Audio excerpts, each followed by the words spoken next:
What are you interested in? Hobbies and things like that. Let me know in the comments below. I'd like to read those. My interests include do-it-yourself audio, and not because I so much like doing it myself, but my tastes exceed my budget, so I need to. Well, have you ever stopped to think, what are the interests of Jesus?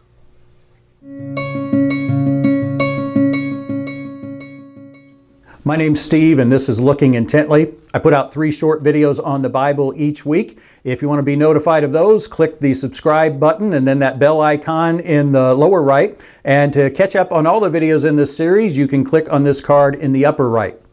Well, this idea of what are the interests of Jesus wasn't just some random thought of mine.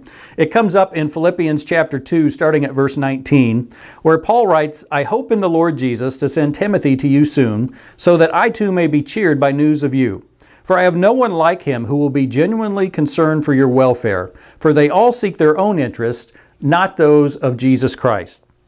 Well, when I first read this passage, my thought was, okay, I'll do a video on, do we share the interests of Jesus versus just our own? And then I thought a little more, and I asked the question, what are the interests of Jesus? Do we know that? We might think so. Well, that's obvious. Well, let's look at this passage and see what comes out through the context.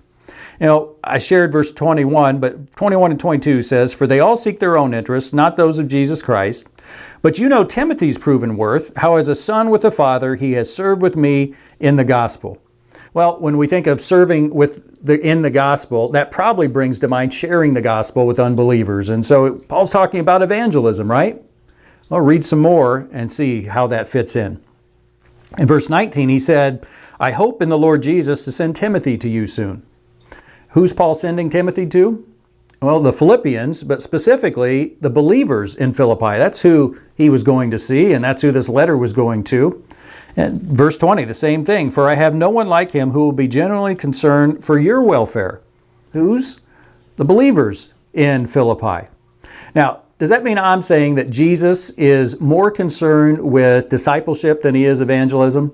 No. But I'm also not saying that Jesus is more concerned with evangelism than he is discipleship. And I think a lot of people would take that position. There's a saying, maybe you've heard it, the church is the only group that exists for people who are not yet members. Our focus is on them more than people who are members. And I don't think that's correct. Jesus said in Matthew 28, "Go therefore and make what? Make disciples of all nations." Not just converts. We're to do this process. It really starts with discipleship. We teach people so that they make this decision to become a believer, become a disciple, and then we teach them more so that they live as a disciple, which includes them discipling others, sharing the gospel in that sense, but also sharing it to help other people grow. The two go hand in hand. Well, you might be saying, well, Steve, that's not my experience that they go hand in hand. I've got all these people, or I've seen all these people. All they want to do is, learn more about the Bible and be discipled. And then they never go out and share it with others. Well, I would say then that they're not learning the right things. They're not truly being discipled, because a disciple is someone who imitates Jesus and his habits and his priorities. My analysis when I think about this, I think we as teachers and leaders, we spend too much focus on what to do or what not to do, and not enough on 2 other things. The first one is faith.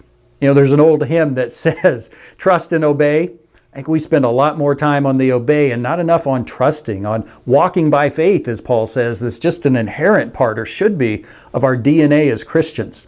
And then the other thing, we spend too much time on what, not enough on the underlying how and the foundational why. I did a video about this recently. I'll post the link up here and you can check it out. But it's so important. We're not going to do the what, certainly not consistently, if we don't have those foundations. When we put the emphasis on faith as well as obedience, and on the how and why as well as the what, I think we will see people become true disciples. Followers of Jesus in every way, not just wanting to learn about him, but wanting to share him and making that just one organic whole. Well, if you're looking for more resources on, digging deeper into the Bible and seeing some of these underlying things that really make strong disciples, I'll put a link to my sermon channel. I've got series over various books in the New Testament. I know it's benefited me a lot to go through them as I do now and reflect on those underlying messages and themes that God has for us. As always, I'll remind you, read the good book like a good book.